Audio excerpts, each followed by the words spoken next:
Estamos de volta com suas últimas notícias e hoje é o dia do quadro Na Ponta do Lápis. O quadro vai ser o seguinte, vai trazer o seguinte questionamento. Tenho lucro, isso quer dizer que eu tenho dinheiro? E quem vai nos responder é o contador Thiago Leônidas. Roda a vinheta.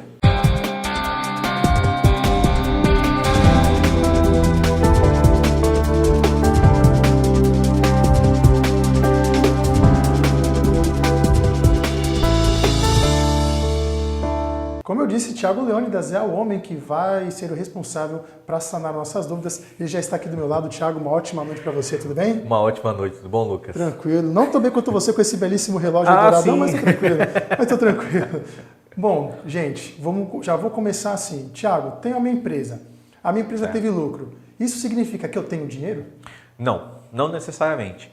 Porque o conceito de lucro, né, na contabilidade é diferente de dinheiro. Não é porque você tem dinheiro em caixa que você tem lucro.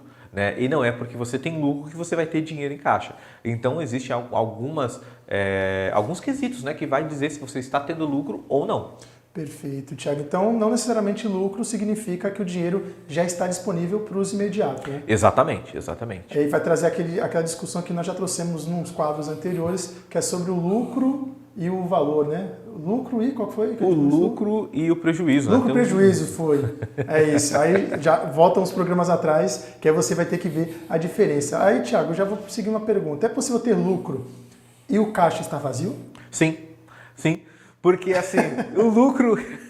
A minha cara de dúvida. Agora explica pra gente, como isso é possível? Vamos lá. O conceito de lucro é o seguinte, eu comprei um material, portanto, por um X, um exemplo, R$10 comprei um material. E eu vendo aquele material por 20. Então, contabilmente, você tem R$10 de lucro, certo? Só que, por exemplo, esse material, você não vendeu esse material. Só que por algum motivo, esse material que você comprou por 10, agora ele é vendido por 15 no mercado. Você compraria ele por 15. Ou seja, o teu material ele valorizou R$5. Então você já teve um lucro de R$5. Mas você não tem esse dinheiro em caixa porque ele ainda está no produto. Não foi vendido ainda. Não foi vendido, né? Exatamente. Perfeito. Então isso é um caso que pode explicar o porquê ter lucro não quer dizer que tenha dinheiro. Caramba, os números sempre me deixando confuso, por isso que eu escolhi humanas aqui, porque, olha, o Thiago, ainda bem que o Thiago consegue explicar bem, acredito que você de casa esteja entendendo, eu também estou entendendo, mas olha assim, ele explica muito miudinho, se fosse direto assim, ia dar pano no sistema. E, Thiago, qual é a diferença entre lucro e o fluxo de caixa? Vamos lá, o fluxo de caixa é a rotatividade com que entra e sai volume. Por exemplo, para quem tem um comércio, que é mais fácil para a gente trabalhar com isso. Entrou R$10, saiu 5, entrou 20, entrou 30, depois saiu 20, depois... Então, isso tudo é o fluxo de caixa, que no final do dia vai dar um X lá, ou positivo ou negativo, no final do dia. Certo? Isso quer dizer o quê? Que naquele dia teve lucro ou prejuízo. Perfeito. Só que isso pode ser, vamos lá, deu lucro naquele dia, mas o resto do mês deu prejuízo. Então, não é porque você teve lucro naquele dia que você teve um lucro no mês. Então, isso só mostra que tem que ser feito todo dia com muita atenção para no final do mês saber se de fato teve lucro ou prejuízo ao longo do mês. É basicamente isso, né, Thiago? Basicamente isso. Até porque é necessário fazer esse fluxo de caixa, né, por mais que tenha uma diferença de lucro, né? Por quê? Porque ali você vai colocar tudo, você coloca tudo que você gastar. E ali você vai ver se você está tendo o lucro ou não. Porque às vezes o fato só de você não anotar uma entrada ou uma saída pode dar valor incorreto. Você está achando que está tendo lucro, está tendo prejuízo. Ou você achar que está tendo prejuízo, mas está tendo lucro. Então, gente, presta muita atenção que isso é de extrema importância. Senão você vai passando ali ao longo dos meses, vai ver que só tem prejuízo e uma hora acaba quebrando. É isso, né, Thiago? Exatamente. Só para contar caso, aconteceu comigo. Então é o caso próprio, uma experiência de casa aqui. Aconteceu comigo que eu estava fazendo as minhas contas, eu tenho minha programação, eu estou falando aqui, estou fazendo a minha contagem do mês. Quando eu olho, eu falei, não, esse mês eu tive prejuízo, mas não é possível. Eu fui olhar.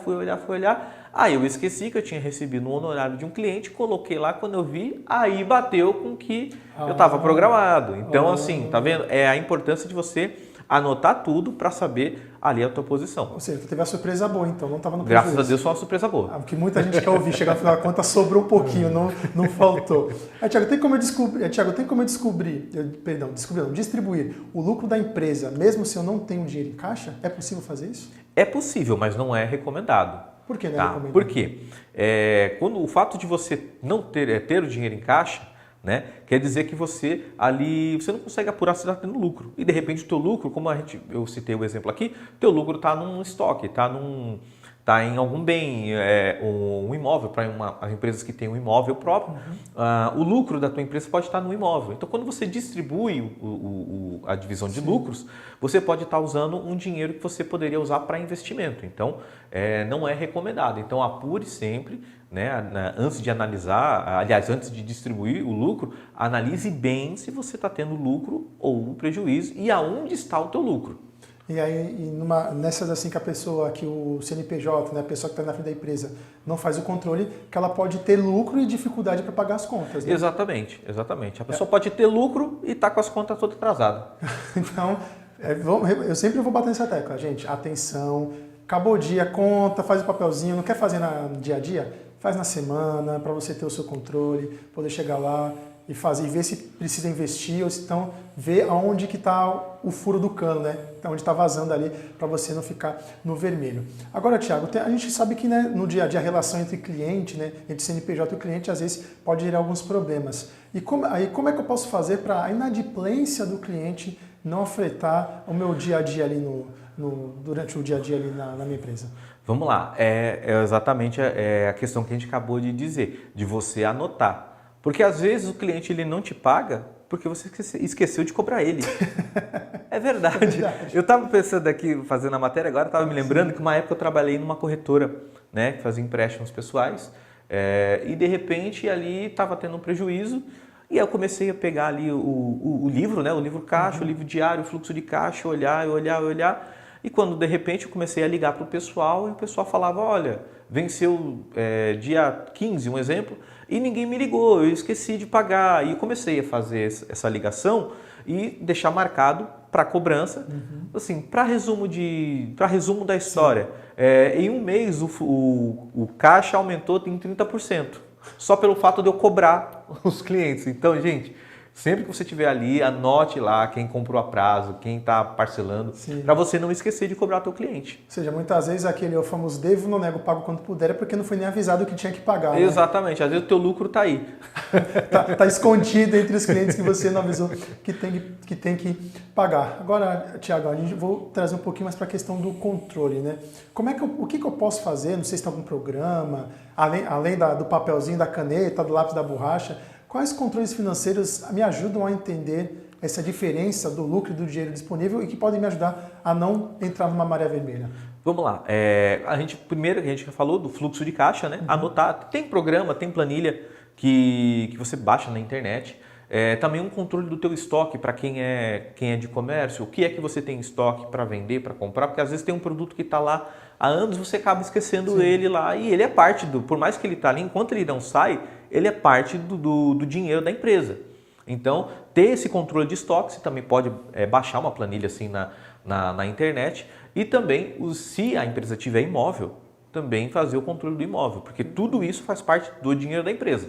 E sem dúvida também tem um bom contador, né, para auxiliar a empresa. Né? Exatamente, um bom contador, o contador da tua preferência, e né, para poder te auxiliar aí e tirar todas as dúvidas que você possa vir a ter. Então, gente, além do contador de sua preferência, caso você ainda não tenha o seu contador, nós temos aqui que eu particularmente chamo de Thiago Leônidas, que está aqui do nosso lado. E Thiago, acho que vou encerrar. Antes, você tem alguma dica para uma pessoa que está começando a empresa, que ela está tropeçando, ainda não entende essa diferença de lucro, prejuízo, do que é para mim despesa? O que você pode falar para essas pessoas que estão começando hoje? Vamos lá. A dica simples é anotar tudo. Desde um papel de bala até um imóvel que você compre para usar no teu comércio. Então, anote tudo e depois qualquer saída, qualquer entrada, anote tudo, que é o que vai determinar se você está tendo lucro ou prejuízo. E para quem tem estoque, sempre avaliar qual é o valor atual do teu estoque, porque aí às vezes você está tendo prejuízo, o prejuízo está no teu estoque. Perfeito. Então, gente, Vini, aqui na Girapur é o recado assim, gente, eu tô aprendendo bastante, então do CNPJ também vai para o CPF. Entrou a nota, saiu a nota para quando chegar no fim do mês poder ter aqueles 10 reaisinhos a mais e falar, ufa, sobrou dinheiro, é isso, né, Thiago? Exatamente. Thiago, muito obrigado, uma ótima noite para você, até a próxima. Uma ótima noite para você e uma ótima noite para o pessoal de Cubatão. Então, assim, nós encerramos a segunda edição das Últimas Notícias, agradeço a sua companhia ao longo dessa semana. Ótimo final de semana para você. Tchau!